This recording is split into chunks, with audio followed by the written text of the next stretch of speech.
নমস্কাৰ সকলোকে স্বাগতম জনাইছো আমাৰ চেনেলৰ অন্য এটা নতুন ভিডিঅলৈ আৰু আজি ভিডিঅৰ প্ৰথম কোৱেশ্চনটো হ'ল এছিয়াৰ আটাইতকৈ ডাঙৰ চাহ বাগিচাখনৰ নাম কি কি হৈছে এছিয়াৰ আটাইতকৈ ডাঙৰ চাহ বাগিচাখনৰ নাম কি আৰু ইয়াৰ ভিতৰত শুদ্ধ উত্তৰটো হ'ব অপচন সি মনাবাৰী চাহ বাগিচা এছিয়াৰ আটাইতকৈ ডাঙৰ চাহ বাগিচাখনৰ নাম হ'ল মনাবাৰী চাহ বাগিচা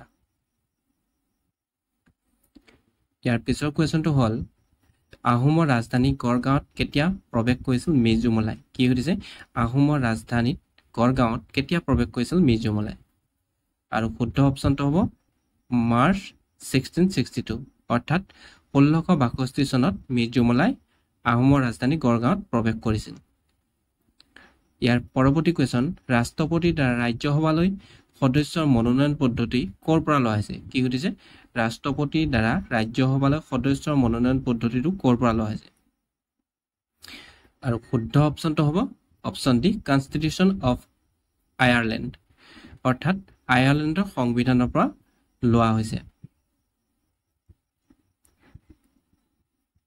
পৰৱৰ্তী কোৱেশ্চন বায়ুমণ্ডলত মুঠ গেছৰ কিমান শতাংশ নাইট্ৰজেন গেছ আছে কি হৈছে বায়ুমণ্ডলত মুঠ গেছৰ কিমান শতাংশ নাইট্ৰজেন গেছ আছে আৰু অপচন কেইটাৰ ভিতৰত শুদ্ধটো হ'ব অপচন ডি ৭৮% পৰৱৰ্তী কোৱেশ্চন কোন ভাষাত অশোকৰ শিলালিপি লিখা হৈছিল কি হৈছে কোন ভাষাত অশোকৰ শিলালিপি লিখা হৈছিল আৰু শুদ্ধ উত্তৰটো হ'ব অপচন ডি বাৰ্মি স্ক্ৰিপ্ট পৰৱৰ্তী কোৱেশ্চন কোন গৰাকীক অসমীয়া নুৰজাহান বুলিও জনা যায় কি হৈছে কোন গৰাকীক অসমীয়া নুৰজাহান বুলিও জনা যায় শুদ্ধ উত্তৰটো হ'ব অপচন বি ফুলেশ্বৰী ফুলেশ্বৰীক অসমীয়া নুৰজাহান বুলিও জনা যায়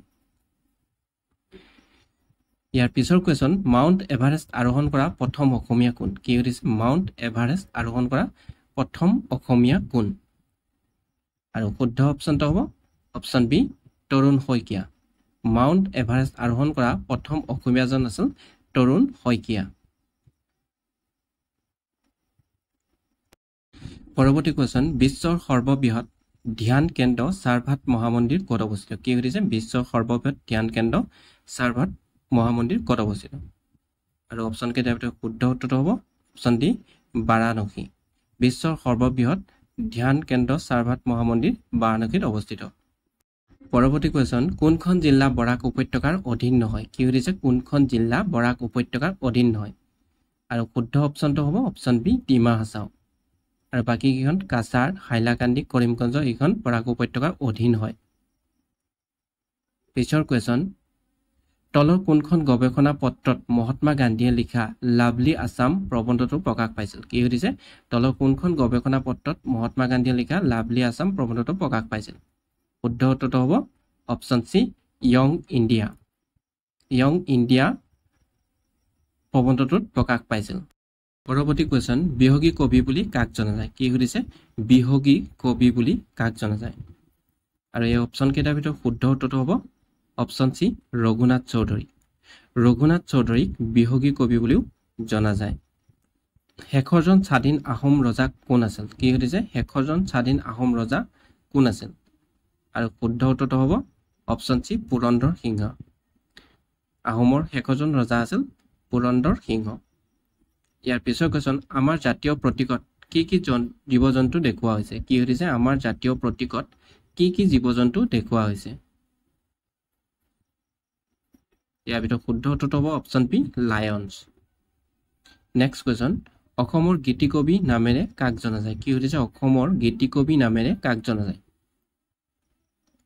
এই অপচন কেইটাৰ ভিতৰত শুদ্ধ উত্তৰটো হ'ব অপচন এ পাৰ্বতী প্ৰসাদ বৰুৱাক অসমৰ গীতিকবি নামে জনা যায় পিছৰ কোৱেশ্চন অসমৰ কোনখন জিলা আন্তঃৰাষ্ট্ৰীয় সীমান্তৰ অংশীদাৰ নহয় কি সুধিছে অসমৰ কোনখন জিলা আন্তঃৰাষ্ট্ৰীয় সীমান্তৰ অংশীদাৰ নহয় আৰু অপচন কেইটাৰ ভিতৰত শুদ্ধ উত্তৰটো হ'ব অপচন বি হাইলাকান্দি পৰৱৰ্তী কোৱেশ্চন প্ৰথম দৈনিক অসমীয়া বাতৰি কাকতখন কি সুধিছে প্ৰথম দৈনিক অসমীয়া বাতৰি কাকতখনৰ নাম সুধিছে শুদ্ধ উত্তৰটো হ'ব অপচন ডি দৈনিক বাতৰি প্ৰথম দৈনিক অসমীয়া বাতৰি কাকতখনৰ নাম হ'ল দৈনিক বাতৰি। ইয়াৰ পিছৰ কুৱেশ্যনটো সুধিছে বিবেকানন্দ ৰক মেমৰিয়েল ক'ত অৱস্থিত? কি সুধিছে? বিবেকানন্দ ৰক মেমৰিয়েল ক'ত অৱস্থিত?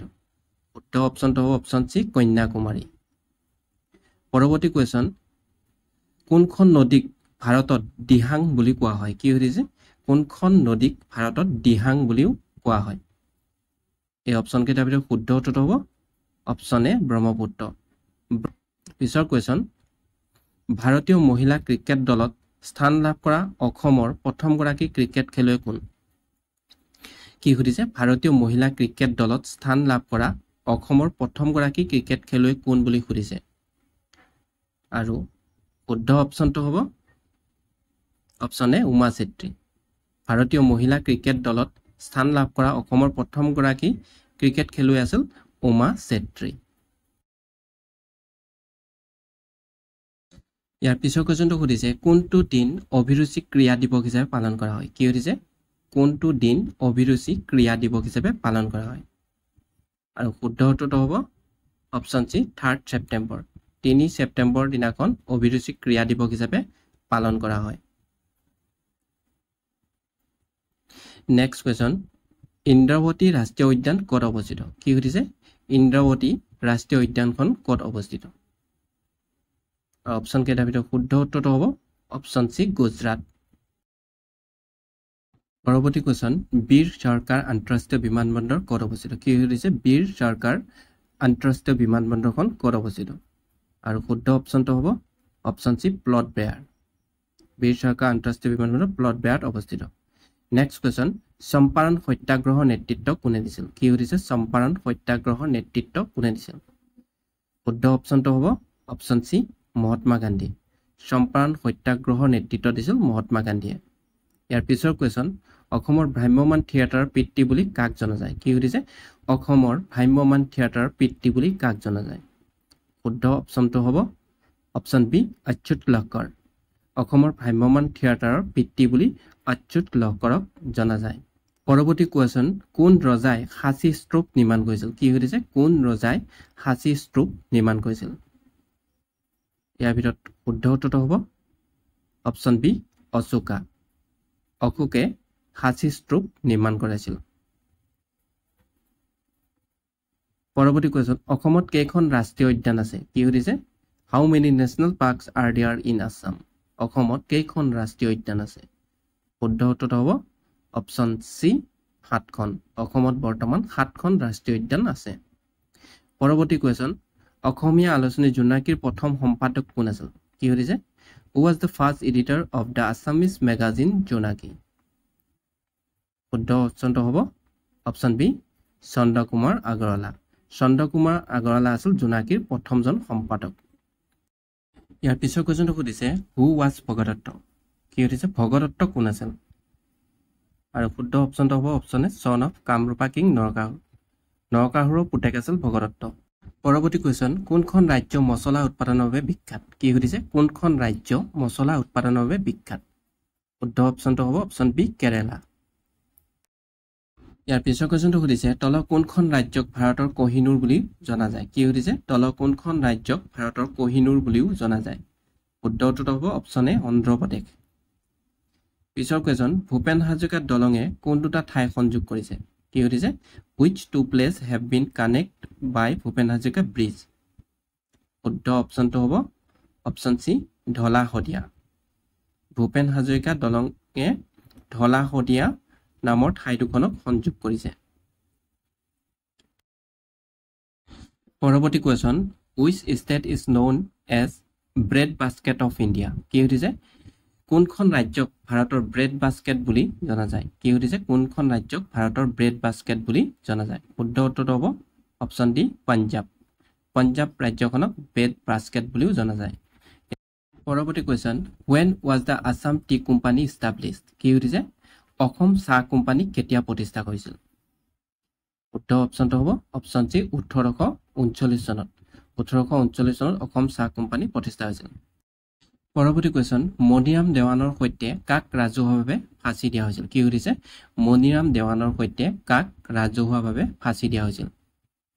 আৰু অপশ্যন কেইটাৰ ভিতৰত শুদ্ধ উত্তৰটো হ'ব অপশ্যন এ পিয়লি বৰুৱা মণিৰাম দেৱানৰ সৈতে পিয়লি বৰুৱাকো ৰাজহুৱাভাৱে ফাঁচি দিয়া হৈছিল পৰৱৰ্তী কোৱেশ্যন মহাভাষ্য কোনে লিখিছিল কি সুধিছে মহাভাষ্য কোনে লিখিছিল আৰু শুদ্ধ উত্তৰটো হ'ব অপশ্যন ডি পতঞ্জলি মহাভাষ্য পতঞ্জলিয়ে লিখিছিল ইয়াৰ পিছৰ কোৱেশ্যন মামৰে ধৰা তৰোৱাল আৰু দুখন উপন্যাসৰ লেখক কোন কি সুধিছে মামৰে ধৰা তৰোৱাল আৰু দুখন উপন্যাসখনৰ লেখক কোন শুদ্ধ অপশ্যনটো হ'ব অপশ্যন ডি মামণি ৰয়ছম গোস্বামী ইয়াৰ পিছৰ কোৱেশ্যন বিখ্যাত দাণ্ডী পদযাত্ৰাত অসমৰ পৰা তলৰ কোনে যোগদান কৰিছিল কি সুধিছে বিখ্যাত দাণ্ডী পদযাত্ৰাত অসমৰ পৰা তলৰ কোনজনে যোগদান কৰিছিল শুদ্ধ উত্তৰটো হ'ব অপশ্যন পিছৰ question in which year oil was discovered in Digboi কোন চনত ডিগবৈত তেল আৱিষ্কাৰ হৈছিল কি সুধিছে কোন চনত ডিগবৈত তেল আৱিষ্কাৰ হৈছিল শুদ্ধ উত্তৰটো হ'ব অপশ্যন বি 1889 চনত ইয়াৰ পিছৰ question the first Assamese magazine Arunodoi was published in the year কি সুধিছে কেতিয়া প্ৰথমখন অসমীয়া আলোচনী অৰুণোদয় প্ৰকাশ হৈছিল শুদ্ধ উত্তৰটো হ'ব অপশ্যন এ 1846 চনত প্ৰকাশ পাইছিল ইয়াৰ পিছৰ question who was the first king of Assam কি সুধিছে অসমৰ প্ৰথম ৰজা কোন আছিল শুদ্ধ অপশ্যনটো হ'ব অপশ্যন এ চুকাফা অসমৰ প্ৰথম ৰজা আছিল চুকাফা